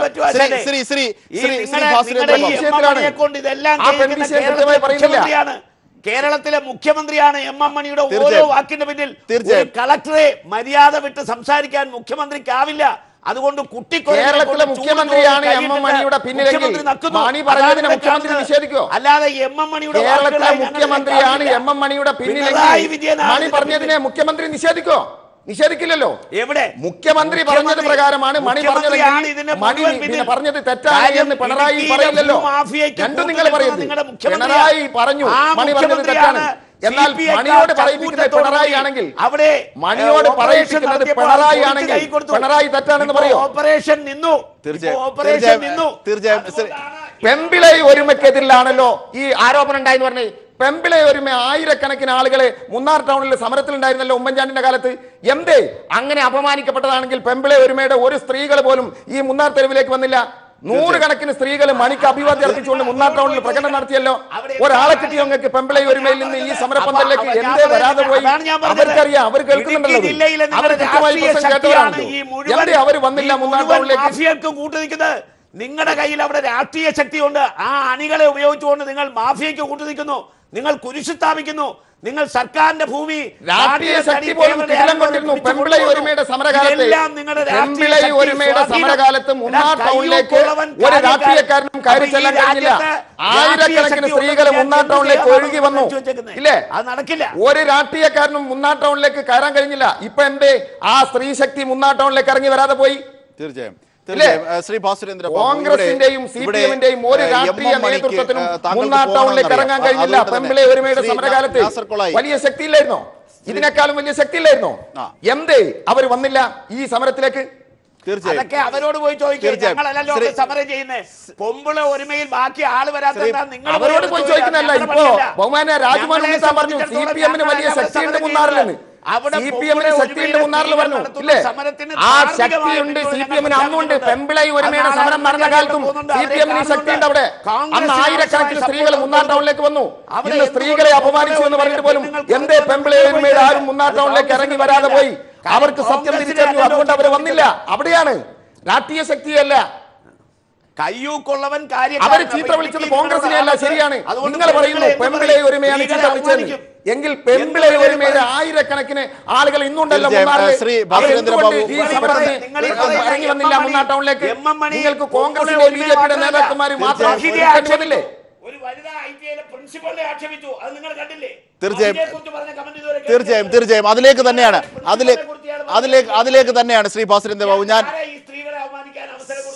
ശ്രീ ഭാസുരേന്ദ്ര ബാബു അതിലേക്ക് തന്നെയാണ് പെട്ടെന്ന് നമുക്ക് നിർത്താം. ഒരു ഇടവേളയുടെ സമയം അനിവാര്യമായി, എന്നാൽ പോലും താങ്കൾക്ക് പോകണമെന്നതുകൊണ്ട്. അതായത് മഹിജയുടെ വിഷയത്തിൽ പറഞ്ഞിരുന്ന കാര്യം കഥ കടയ്ക്കുന്നു എന്നൊക്കെ പറഞ്ഞ് അദ്ദേഹം പറയാത്ത കാര്യങ്ങൾ ട്വിസ്റ്റ് ചെയ്തു. അദ്ദേഹം തന്നെ അതിനെ വിശദീകരിച്ചു. കേറ്റാതിരുന്നാൽ അതൊരു വിഷയമായാൽ അതേ സംബന്ധിച്ചാണ് അദ്ദേഹം പറഞ്ഞത്. ആ വാക്കുകൾ കേട്ടപ്പോൾ അതും വ്യക്തമായി. അന്നുമുണ്ടായി. 21-ാം തീയതി ഊളംപാറ പ്രസംഗം നടക്കുന്നു, 23-ാം തീയതി ഈ പ്രസംഗം നടക്കുന്നു. ഇങ്ങനെ മണിയാശാനെതിരെ ആസൂത്രിതമായ ഒരു നീക്കം ഈ സ്ത്രീ വിഷയവുമായി ബന്ധപ്പെട്ടുണ്ടാക്കാനുള്ള ശ്രമത്തിൻ്റെ ഒരു പശ്ചാത്തലം കൂടി അവിടെ നിന്ന് നമുക്ക് ചരിത്രപരമായി പരിശോധിക്കേണ്ടതുണ്ട്. ആ ദിവസങ്ങളടക്കം അങ്ങനെയാണെങ്കിൽ അത് ആസൂത്രണമാണ് എന്ന് ഇവരുടെ വാദങ്ങൾക്ക് ശരിവെക്കുകയല്ലേ ചെയ്യുന്നത്? ഞാനത് പറയുമ്പോൾ രണ്ട് കാര്യങ്ങൾ ഞാൻ പറയണം. രണ്ട് ഉപാധികളാണ്. ഒന്ന്, ഇതിനിടയ്ക്ക് ബ്രേക്ക് വിളിക്കരുത്. രണ്ട്, ഞാൻ പറഞ്ഞു തീരുന്നത് വരെ ഒരൊറ്റയാളും സംസാരിക്കരുത്. ഞാൻ സംസാരിക്കാതിരുന്നിട്ടുണ്ട്. അതുകൊണ്ടാണ് എനിക്കതുകൊണ്ട് വിശദമായി സംസാരിക്കേണ്ടതുണ്ട്. കാരണം അത്ര ശക്തമായൊരു ഗൂഢാലോചന നടന്നിട്ടുണ്ട്. ഗൂഢാലോചന എന്ന് പറഞ്ഞാൽ ഉണ്ണിത്താൻ്റെ രാഷ്ട്രീയ പാർട്ടി അടക്കം പങ്കെടുത്തൊരു ഗൂഢാലോചനയാണ്. അതിൻ്റെ കാരണത്തിലേക്ക് ഞാൻ വരാം. ഇവിടെ എന്താ സംഭവിച്ചത്? ഉണ്ണിത്താൻ സംസാരത്തിനിടയിൽ പറഞ്ഞു എന്നാൽ പൂർണ്ണമായി ഒന്നും ഇട്ട് കാണിക്കുന്നു. ഇട്ട് കാണിച്ചപ്പോൾ ചമ്മി. കാര്യം മിണ്ടരുത് മിണ്ടരുത് മിണ്ടരുത് മിണ്ടരുത് മിണ്ടരുത് മിണ്ടരുത് മിണ്ടരുത്. അതാണ് ഞാൻ പറയുന്നത്. മിണ്ടാൻ പാടില്ല. നിങ്ങൾ ഞാൻ പറഞ്ഞിട്ടില്ല. അല്ല, നിങ്ങൾ എന്ത് ചെയ്യും? നിങ്ങൾ എന്ത് ചെയ്യും? അല്ല, നിങ്ങൾ എന്ത് ചെയ്യും? ശരിയാണ്, ഞാൻ എന്ത് ചെയ്യും?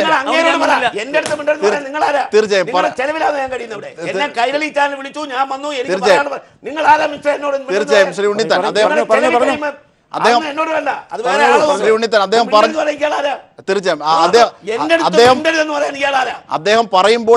നിങ്ങളോട് പറയണം. ഞാൻ എന്നോട് മിണ്ടരുതെന്ന് പറയാൻ തീർച്ചയായും അദ്ദേഹം പറഞ്ഞതിന് ശേഷം താങ്കൾക്ക് മറുപടി പറയാം. നിങ്ങൾക്ക് അല്ല, തീർച്ചയായും ആരെയും സപ്പോർട്ടില്ല. അല്ലല്ല, തീർച്ചയായും മിണ്ടരുതെന്ന് പറയാൻ പോലീസ് ഭാഷയില്ലേ അങ്ങനെ പറഞ്ഞ മിണ്ടരുത്? അങ്ങനെ തീർച്ചയായും നമ്മുടെ വിഷയം വഴി പുള്ളിയുടെ ചെലവി ഞാൻ കഴിയട്ടെ എന്ന് ഞാൻ പറയാം. വിഷയം വഴിമാറി പോകും. മിണ്ടരുതൊന്നും പറയരുത്. അങ്ങേര് ഈ ചാനലിലെ ഒരു ഗസ്റ്റ്, ഞാനും ഗസ്റ്റ്, എന്നോട് മിണ്ടരുത് പറയാം. അങ്ങേരാ പറയാം. ഞാൻ നിങ്ങളെ വിളിക്കുമ്പോൾ ഗസ്റ്റിനെ വിളിക്കുമ്പോ ഇങ്ങേരാരാ എന്നെ അവമാനിക്കാൻ? മിണ്ടരുത്. ശ്രീ ഉണ്ണിത്താൻ അദ്ദേഹം പറഞ്ഞിട്ട് താങ്കൾക്ക് മറുപടി പറയാം. ഇന്ററപ്റ്റ് ചെയ്തതിന് പ്ലീസ് പ്ലീസ് എന്റെ അടുത്ത് മിണ്ടിപ്പോരെന്ന് പറയാൻ ഇങ്ങേരാരാ? തീർച്ചയായും അദ്ദേഹം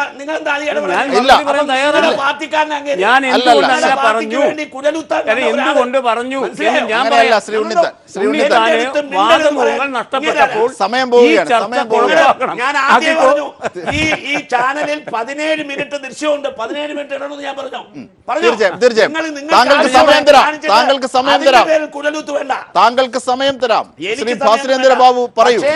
ചാനലിൽ വരുന്നവരോട് മര്യാദയ്ക്ക് പെരുമാറാൻ പറയണം. മനസ്സിലായോ? ശ്രീ ഭാസുരേന്ദ്ര ഉണ്ണിത്താൻ എന്നെ മര്യാദ പഠിപ്പിക്കരുത്. കാരണം എന്നെ നിങ്ങൾ പഠിപ്പിക്കണ്ട. കാരണം ഞാൻ കാരണം പറയട്ടെ ഉണ്ണിത്താനെ. ഞാൻ തുടങ്ങുമ്പോൾ പറഞ്ഞു 2 ഉപാധികൾ വെച്ചു. ഒന്ന്, ബ്രേക്ക് വിളിക്കരുത്. മറ്റൊന്ന്, ഞാൻ സംസാരിക്കുമ്പോൾ ഇടയ്ക്ക് സംസാരിക്കരുത്. അതെ, ഞാൻ പറഞ്ഞു തീരട്ടെ. ഞാൻ പറഞ്ഞു തീരുമ്പോൾ ഞാൻ അതിലേക്ക് തന്നെ വരാം ഉണ്ണിത്താനെ. ഞാൻ അതിലേക്ക് തന്നെ വരാം. 17 മിനിറ്റ് ദൃശ്യമുണ്ട്, അതിൽ 2 മിനിറ്റ് പോലും കാണിച്ചില്ല. അതെ, ഞാൻ അതിലേക്ക് വരാം. താങ്കൾ അതെ പറഞ്ഞു തീർക്കട്ടെ. കാണിച്ചോ? പറ, ടെൽ മീ. ദൃശ്യം മുഴുവൻ കാണിക്കണമെന്ന് രാജ്മോഹൻ ഉണ്ണിത്താൻ ആവശ്യപ്പെട്ടു. കൈരളി ചാനൽ ദൃശ്യം മുഴുവൻ കാണിച്ചോ? കാണിച്ചില്ല. കഴിഞ്ഞല്ലോ. പിന്നെന്താ?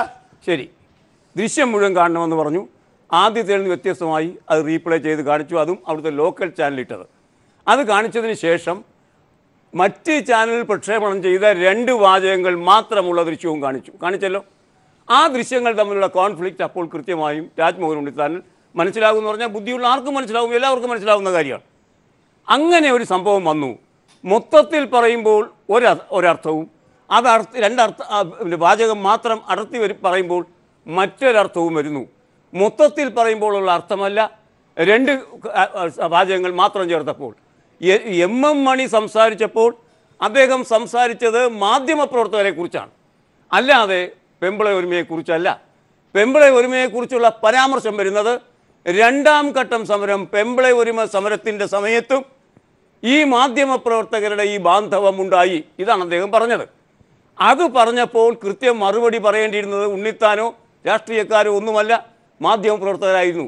അവർ മദ്യപിച്ചോ എന്നല്ല ചോദിച്ചത് ഉണ്ണിത്താൻ, മറിച്ച് മദ്യപിക്കുന്നത് ആരോടുകൂടി? ഈ ഉദ്യോഗസ്ഥന്മാരുമായി ചേർന്ന് അവർ മദ്യപാനം നടത്തുമ്പോൾ യഥാർത്ഥത്തിൽ അവരുടെ അവിശുദ്ധ ബന്ധമാണ് ആ മദ്യപാനത്തിലൂടെ വെളിവാക്കപ്പെടുന്നത് എന്നാണ് മണി പറഞ്ഞത്. അങ്ങനെ വരുമ്പം മണിയുടെ വർത്തമാനത്തിൻ്റെ ആദ്യ ഭാഗം വന്നപ്പം മീഡിയ 1 ചാനലിൽ ഞാൻ മണിക്കെതിരെ സംസാരിച്ച ആളാണ്, അത് വന്നുകൂടായിരുന്നു എന്ന് തന്നെയാണ് പറഞ്ഞത്. എന്ന് മാത്രമല്ല, മണി അതിന് വലിയ ത്യാഗം ചെയ്യേണ്ടി വരും എന്ന് ഞാൻ പറയുകയുണ്ടായി. അത് തന്നെയായിരുന്നു പിണറായി വിജയനും. അദ്ദേഹവും ആദ്യ ഭാഗമാണ് കണ്ടത്. അങ്ങനെ കാണുമ്പോൾ പിണറായി വിജയൻ പറഞ്ഞത് ശരിയായില്ല, പറഞ്ഞയാളെ കണ്ട് സംസാരിച്ചതിന് ശേഷം ബാക്കി പറയാം, ഇതായിരുന്നല്ലോ അദ്ദേഹം പറഞ്ഞത്. പിന്നീടാണ് ഈ കൈരളി ചാനൽ പൂർണ്ണരൂപം ഇട്ടത് ഇന്നലെ. അങ്ങനെ ഇട്ടപ്പം യഥാർത്ഥത്തിൽ മണി പറഞ്ഞ പ്രശ്നം മാധ്യമക്കാരുടെ അവിശുദ്ധ ബന്ധമായിരുന്നെങ്കിൽ അതിന് മറുപടി പറയാൻ കഴിയില്ല മാധ്യമക്കാർക്ക്. നേരത്തെ കോളായി പറഞ്ഞത് മാതിരി അതിൻ്റെ ചിത്രങ്ങൾ പുറത്തേക്ക് വന്നു ഉണ്ണിത്താൻ. ആ ചിത്രങ്ങൾ പുറത്തേക്ക് വന്നപ്പോൾ മാധ്യമപ്രവർത്തകർ എന്ത് ചെയ്തു? മറുപടി പറയാൻ നിർവാഹമില്ലാത്ത ഈ ബിരുദന്മാർ മണിക്കിട്ടൊരു പണി കൊടുത്തു. അതാണ് ചെയ്തത്. ഈ യാഥാർത്ഥ്യം കുറച്ച് വൈകിയെങ്കിലും മലയാളികൾക്ക് ബോധ്യപ്പെട്ടു. അതുകൊണ്ടാണ് ഉണ്ണിത്താൻ നിങ്ങളുടെ നേതാക്കന്മാർക്ക് ഇന്ന് നിയമസഭയിൽ ബബ്ബ അടിക്കേണ്ടി വന്നത്. ഇതാണ് വസ്തുത. കുറച്ച് കഴിയുമ്പോൾ മണിയുമായി ബന്ധിപ്പിച്ച ഈ സെക്രട്ടേറിയറ്റ് തീരുമാനം നമ്മൾക്ക് വരുമല്ലോ. ഈ തരത്തിൽ കാര്യങ്ങൾ മാറി. ഞാൻ ഒരു കാര്യം കൂടി സൂചിപ്പിച്ച് നിർത്തുകയാണ്. മംഗളം ചാനലിൻ്റെ സിഇഒയ്ക്ക് ഇന്നാണ് ജാമ്യം കിട്ടിയത്. വാർത്ത സൃഷ്ടിച്ച് ഉച്ചയ്ക്ക് മുമ്പ് മന്ത്രിയെ രാജിവെപ്പിക്കുന്ന ഒരു ശൈലി, ആ ശൈലി മാധ്യമപ്രവർത്തന ശൈലിയല്ല എന്ന് ഇപ്പോൾ എല്ലാവരും സമ്മതിക്കും. ഇതാ മറ്റു മാധ്യമങ്ങളെല്ലാം ചേർന്ന് ഒരു വാർത്തയങ്ങ് സൃഷ്ടിക്കുന്നു. മന്ത്രി രാജിവെക്കും പഴയതുമാതിരി എന്ന് പ്രതീക്ഷിച്ചു. അതിനകത്ത് പാഠം എല്ലാവരും പഠിക്കുന്നുണ്ട് ഉണ്ണിത്താൻ. അങ്ങനെ ഈ കളി കളിച്ച് രാജിവെപ്പിക്കാൻ ഇനി നോക്കണ്ട. ശ്രീ രാജ്മോഹൻ ഉണ്ണിത്താൻ, അങ്ങനെയാണോ? അത്തരത്തിൽ മാനിപ്പുലേറ്റ് ചെയ്ത ഒരു കേസിന്റെ പുറത്താണോ നിങ്ങൾ രാഷ്ട്രീയ സമരം നടത്തുന്നത്? ഇപ്പൊ പുള്ളി തന്നെ പറഞ്ഞ്, ബാസുരേന്ദ്രബാബു പറഞ്ഞത്, ഒരു മന്ത്രിയെ ഞങ്ങൾ സമ്മർദ്ദം ചെലുത്തി ഞങ്ങൾ ഒരു മന്ത്രിയെ സമ്മർദ്ദം ചെലുത്തി രാജിവെപ്പിച്ചിട്ടില്ല. 2 മന്ത്രിമാരും പിണറായി വിജയൻ കാരണമാണ് രാജിവെച്ചത്. ഇതുവരെ നിങ്ങൾ ആരെങ്കിലും ശ്രദ്ധിച്ചോ? മംഗളം ചാനൽ പുറത്തുവിട്ടതിൻ്റെ ധാർമ്മികതയൊക്കെ ഞാൻ മാറ്റിവെക്കുന്നു. ഞാൻ അതിനെ ശക്തമായി എതിർത്തൊരാളാണ്. ചാനൽ ആ വാർത്ത പുറത്തുവിട്ടതിനെ എതിർത്തൊരാളാണ്. ഇപ്പം ഞാൻ പറയുന്നു, മന്ത്രി ഇതുവരെ ഞാനല്ല ഈ സംസാരിച്ചെന്ന് ഇതുവരെ പറഞ്ഞിട്ടുണ്ടോ? ഞാൻ ആ പെൺകുട്ടിയെ വിളിച്ചു പറഞ്ഞത് എന്താണെന്നുള്ള എല്ലാ നാട്ടുകാരും കേട്ടു. അയാൾ രാജിവെച്ചേ പറ്റൂ, അതുകൊണ്ട് അയാൾ രാജിവെച്ചേ. ഇല്ലെങ്കിൽ ഈ പറഞ്ഞ കാര്യങ്ങൾ അയാളല്ലെന്ന് പറയട്ടെ. ആ മാധ്യമത്തിനെതിരെ ഇതുവരെ കേസ് കൊടുത്തോ? ആ ലേഖികക്കെതിരെ ഇതുവരെ മന്ത്രി കേസ് കൊടുത്തോ? അവർ കേസ് കൊടുത്തല്ലോ. അപ്പോൾ സ്വാഭാവികമായി മന്ത്രിക്കെതിരെ ആ മാധ്യമ പ്രവർത്തക കേസ് കൊടുത്തു. അതുപോലെ തന്നെ അദ്ദേഹം വിളിച്ച് നിരന്തരമായി പീഡിപ്പിക്കാൻ ശ്രമിച്ചു എന്ന് കേസ് കൊടുത്തു. മന്ത്രി എന്തുകൊണ്ട് തനിക്കെതിരെ അടിസ്ഥാനരഹിതമായ വാർത്ത കൊടുത്തപ്പോൾ ആ മാധ്യമ പ്രവർത്തകരെതിരെ കേസ് കൊടുത്തു? ഇവിടെ 2 മന്ത്രിമാരും രാജിവെച്ചത് പിണറായി വിജയൻ പറഞ്ഞു ഇതിൽ പ്രശ്നം വളരെ ഗുരുതരമാണ്. ഇത് ഒരു കാര്യം ഞാൻ പറയാം, 17 മിനിറ്റാണ് ഈ സംഭാഷണങ്ങൾ. ആ കാസറ്റിൽ ഇതിപ്പോ 2 കൂട്ടരും വളരെ വളച്ചൊടിച്ചാണ് പ്രേക്ഷകരെ കാണിച്ചുകൊണ്ടിരിക്കുന്നത്. 17 മിനിറ്റ് കാസറ്റ് ഇവിടെ കൊണ്ടുവന്നാൽ മണി രാജിവെക്കേണ്ടി വരും. തീർച്ചയായും ശ്രീ നാസർ കോളായി 10 സെക്കൻഡ് കൊണ്ട് പ്രതികരിക്കണം. സമയപരിമിതി എല്ലാം പോയതുകൊണ്ട് ഈ രാജ്മോഹൻ ഉണ്ണിത്താൻ പറഞ്ഞ രാഷ്ട്രീയമായ ആരോപണത്തിന് ഒരു രാഷ്ട്രീയ മറുപടി.